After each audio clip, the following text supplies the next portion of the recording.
The man wiped the ice skate clean and then forced his mouth open. A decaying tooth had rotted away. With no doctor nearby, he made a bold decision. He shoved the skate into his mouth and grabbed a stone. After a moment of mental preparation, he didn't hesitate and slammed the stone onto the ice skate. With a sharp cry, the rotten tooth flew out, and the man collapsed to the ground in excruciating pain. Despite the unbearable pain, he couldn't help but feel a sense of relief, because compared to the brutal fate of his colleagues, he had been lucky enough to wash up on a deserted island. He wrote a distress signal on the sand, dragged the kayak onto the shore, and built a makeshift shelter, silently praying that a passing plane would spot him. However, as night fell, there was still no sign of rescue. To make matters worse, the tide had swallowed his distress signal on the shore, so he had to find some wooden stakes and rebuild a more secure position. While waiting for help, the man knew he had to take care of his basic needs. Fortunately, he quickly found a few delivery packages washed up on the shore. He suddenly heard a strange noise. When he turned around, he discovered it was just a coconut falling to the ground. But the coconut shell was too hard, and despite his best efforts, the man couldn't crack it open. He picked up a rock and struck it with all his might. However, the rock shattered in his hand, and the coconut remained unscathed.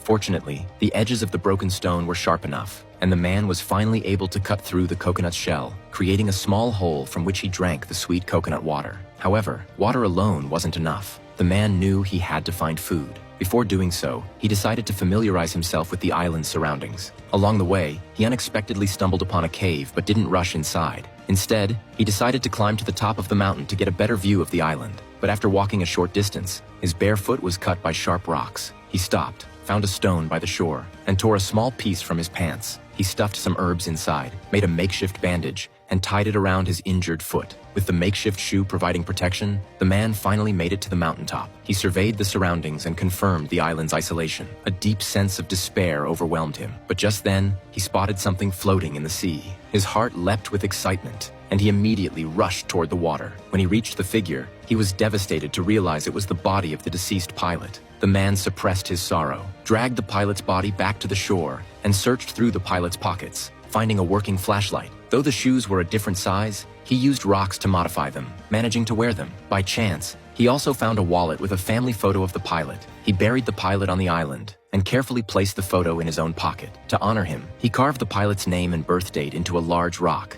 Even with a pair of shoes, the man still lacked hunting experience, and finding food on this lonely island remained a struggle. One evening, he noticed a faint light in the distance. Hope sparked within him, and he waved his arms and shouted, trying to draw attention. However, because it was already dark and the distance was too great, his cries went unheard. He quickly grabbed the flashlight, desperately shaking it and sending out distress signals. Although the faint light couldn't catch anyone's attention from far away, the man didn't give up. The next day, he packed up his gear, took the kayak, and paddled toward the distant light, clinging to the last hope.